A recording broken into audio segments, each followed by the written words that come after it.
ಮೊದಲಿಗೆ ತುಪ್ಪ 2 ಸ್ಪೂನು, ಇದಕ್ಕೆ ದ್ರಾಕ್ಷಿ, ಗೋಡಂಬಿ ಹಾಗೆ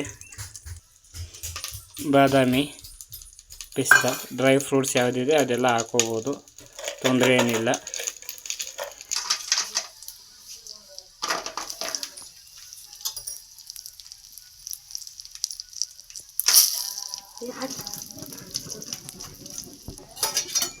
ನಮ್ಮ ಅತ್ತೆ ಮನೆ ಗ್ಯಾಸು ಸರಿ ಇಲ್ಲ, ಕಮ್ಮಿ ಮಾಡೋಕೆ ಹೋದ್ರೆ ಕೆಟ್ಟೆ ಹೋಯ್ತ, ಜಾಸ್ತಿ ಮಾಡಿದ್ರೆ ಇಲ್ಲೆಲ್ಲ ಸೀಕತ್ತವ, ಹಂಗಾಗಿ ಎಲ್ಲ ಸೀಕೊಂಡ. ಈಗ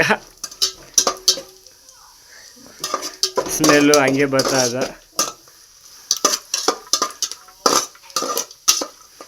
ಆಯಿತು, ಕ್ಯಾರೆಟ್ ಹಾಕ ಹುರ್ಕ.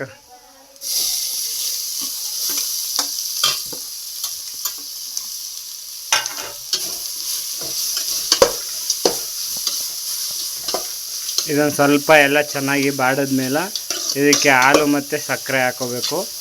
ಚೆನ್ನಾಗಿ ಬಾಡಲಿ ಇದು, ಅಲ್ಲಿವರೆಗೂ ಬ್ರೇಕ್ ತಗೊಳ್ಳೋಣ ನಾವು ವಿಡಿಯೋದಲ್ಲಿ. ಈ ಬಾಡಿರೋದಕ್ಕೆ ಒಂದು ಸ್ವಲ್ಪ ಸಕ್ಕರೆ ಹಾಕೋಬೇಕು. ನಮಗೆ ಎಷ್ಟು ಸ್ವೀಟ್ ಬೇಕು ಅಷ್ಟು ಹಾಕೊಂಡ್ರೆ ಸಾಕು. ಸಕ್ಕರೆ ಹಾಕೊಳ್ಳೋಣ ಈಗ.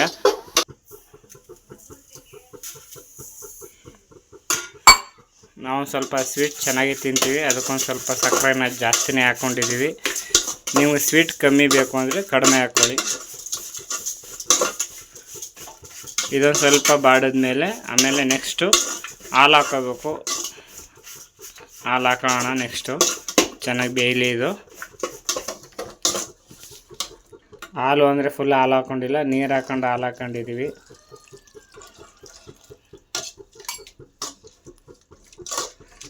ಇದ್ರ ಜೊತೆಲಿ ಚೆನ್ನಾಗಿ ಬಾಡಬೇಕು. ಬಾಡಿದಾಗ ಎಲ್ಲ ಹಾಲೆಲ್ಲ ಹೀರ್ಕೊಳ್ಳುತ್ತೆ. ಈಗ ಒಂದು ಸ್ವಲ್ಪ ಗ್ಯಾಸ್ನ ಹೈ ಫ್ಲೇಮಲ್ಲಿ ಹಾಕೋಣ.